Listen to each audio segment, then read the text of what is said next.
혹시 금속을 녹이지 않고도 서로 완벽하게 붙이는 방법이 있다면 어떨까요? 이게 무슨 마법 같은 소리냐고요?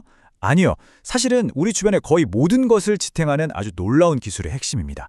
오늘 바로 그 금속 접합의 두 대표 주자, 브레이징과 솔더링의 세계로 한번 들어가 볼 건데요. 그 안에 어떤 과학적 비밀이 숨어 있는지 지금부터 함께 파헤쳐 보겠습니다. 자, 오늘 우리가 함께 따라가 볼 여정은 이렇습니다. 먼저 두 기술이 어떻게 작동하는지 기본 원리부터 보고요. 그 둘을 가르는 결정적인 온도 차이에 대해서도 알아볼 겁니다. 그리고 이 모든 걸 가능하게 만드는 핵심 비밀, 바로 젖음성이 뭔지, 그리고 현실에선 어떤 문제를 어떻게 해결하는지까지 쭉 한번 살펴보겠습니다.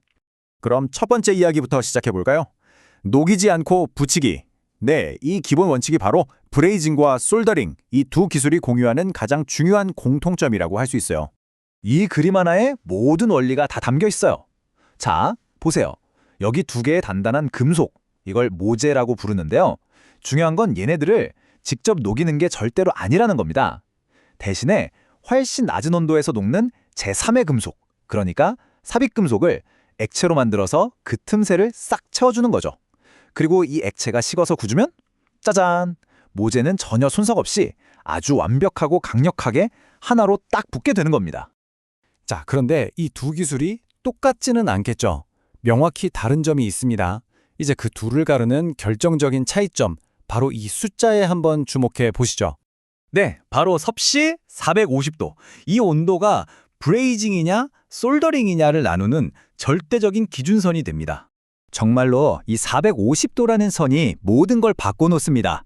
이 온도보다 더 뜨거운 세상은 브레이징의 영역이에요. 예를 들면 파이프나 비행기 부품처럼 그야말로 튼튼함이 생명인 곳에 쓰이는 거죠. 반면에 그 아래에 좀 더 서늘한 세상은 솔더링의 몫입니다. 여러분 손에 있는 스마트폰 회로 기판처럼 아주 섬세하고 정밀한 전기 신호가 오고 가야 하는 바로 그런 곳 말이에요. 그러니까 핵심은 바로 이거예요. 450도 이상에서 작업하는 브레이징은 힘과 내구성이 생명이고요. 그 이하에서 작업하는 솔더링은 정밀함과 전기적 특성이 핵심인 셈입니다. 결국 이 온도가 모든 걸 결정하는 거죠. 자, 그럼 이제 좀 다른 질문을 한번 던져볼게요. 온도는 이렇게나 다른데 도대체 어떻게 두 기술 모두에서 이 삽입금속이 그렇게 완벽하게 틈새로 흘러 들어갈 수가 있는 걸까요? 그 비밀의 열쇠 지금부터 공개하겠습니다. 네, 바로 이 질문이 핵심입니다. 온도도 다르죠? 강도도 다르죠? 쓰이는 것도 전혀 다른데 어떻게 똑같이 완벽하게 틈새를 채울 수 있을까요? 여기에는 분명 두 기술을 관통하는 공통의 비밀이 있다는 뜻일 텐데 과연 그게 뭘까요? 정답은 바로 젖음성입니다. 좀 어려운 말 같나요? 아주 간단해요. 액체가 고체 표면에 얼마나 잘 퍼지고 착 달라붙는지를 나타내는 성질입니다. 혹시 이런 거 보셨죠? 기름 묻은 프라이팬에 물방울 떨어뜨리면 동그랗게 뭉치잖아요. 그런데 깨끗한 유리 위에서는 쫙 퍼지죠? 바로 그 현상을 떠올리시면 됩니다. 이 이미지 좀 보세요. 와, 이게 바로 젖음성의 힘입니다. 녹은 금속이 그냥 동그란 방울로 맺혀 있는 게 아니에요. 마치 살아있는 것처럼 스스로 쫙 퍼져나가면서 표면을 완벽하게 코팅해버리잖아요. 성공적인 접합의 진짜 비밀은 바로 이 확장 젖음에 있는 겁니다. 좋습니다.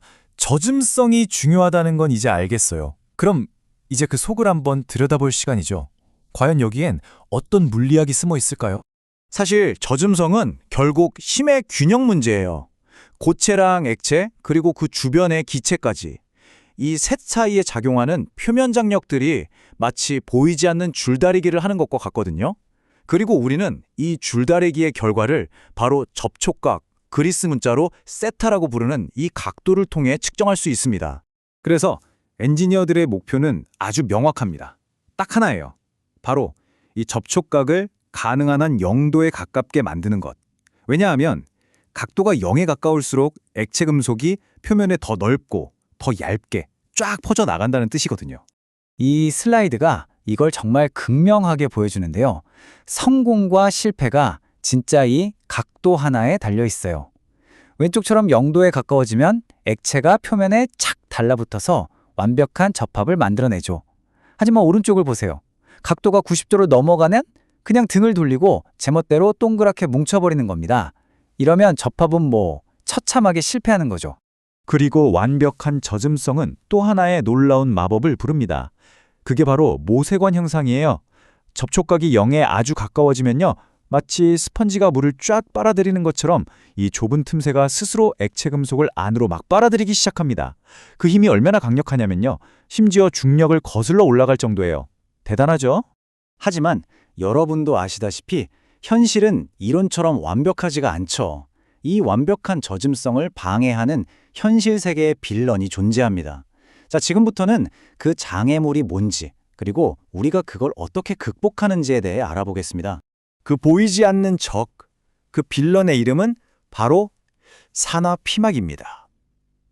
이건 금속 표면이 공기 중에 산소랑 만나면서 아주 자연스럽게 생기는 눈에 보이지도 않는 얇고 투명한 막인데요. 바로 요 놈이 삽입 금속이 모재에 제대로 닿는 걸 방해하는 주범인 거죠.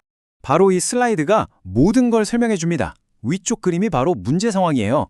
보이지 않는 산화피막이라는 장벽에 딱 막혀서 액체 금속이 퍼져나가질 못하고 꼼짝도 못하죠. 하지만 아래를 보세요. 우리의 해결사 플럭스가 등장하면 상황이 180도 바뀝니다. 플럭스가 이 성가신 장벽을 화학적으로 싹 녹여버리니까요. 액체 금속이 마침내 자유를 얻어서 완벽하게 표면을 덮어버리는 겁니다. 그래서 실제 엔지니어링 현장에서는 이런 방법들을 씁니다. 가장 흔한 건 방금 보신 플럭스를 사용하는 거고요.